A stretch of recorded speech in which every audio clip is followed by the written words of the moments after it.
I started collecting coins around the time of the state quarters programs. This was in the late 1990s, early 2000s.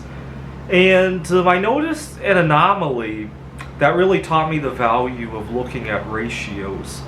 So one day I had been browsing on this great invention back at the time called the internet.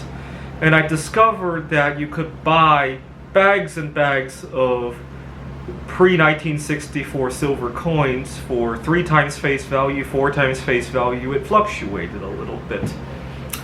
And then, out of curiosity, I learned about other coins that had been made in the past, and I learned that in the 1930s we used to have gold coins, and an ounce of gold was worth $20 an ounce, and by this point in the early 2000s it was now $300 an ounce. So you were talking at least 15 times face value, not to mention a lot of those gold coins are much more collectible than your typical 1964 silver quarter or Kennedy half dollar. And so they were going for much more than just 15 times face, right? And so it dawned on me that at one point, gold and silver were fixed to those coins, and now 70 years later, the gold coins had gone up 15 times, but the silver only 3 times. And it just felt odd, to say the least. Especially when you also consider the fact that at the time, nobody gave 2 shits about recycling silver, right?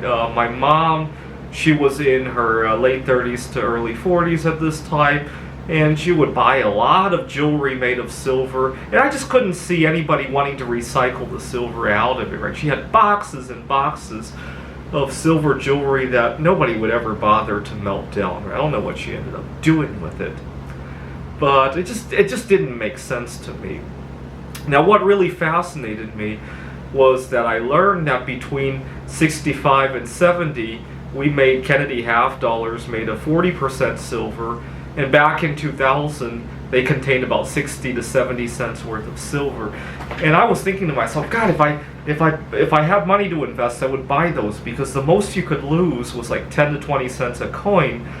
And that just seemed like a whole lot less risk compared to a lot of other things that people were investing money in. You got to remember the dot-com bubble had just blown up, and everybody was hurting badly. I just thought, this is a no-brainer. I mean, if you're going to sit on your cash anyway, which a lot of people were doing at the time, right? Now, fast forward 7 years later, I was working on my PhD, and another anomaly hit me. One day I was looking at precious metal prices, and the price of platinum had fallen below the price of gold. And all my life, I've been taught that platinum is worth more than gold, right? You want to have a platinum credit card instead of a gold credit card. You want to have platinum miles on your airline miles, right? And so you want to have jewelry made out of platinum, right? And now platinum was going for less than gold. I still didn't have much money to invest in platinum at this time. I was still buying a lot of silver and a lot of copper at this time, actually. I used to love the pennies made before 1982. I still have a bunch of those at my family's home. I hope to trade them in now that commodity prices are way up and platinum hasn't really caught up. I want to see if I can sell them for at least over the face value somehow. I believe there are people who are investing in them. But it just seemed like a no-brainer. And then it got even better.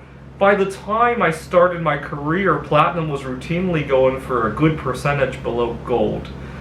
And in 2016, I bought my first 10-ounce bar of platinum.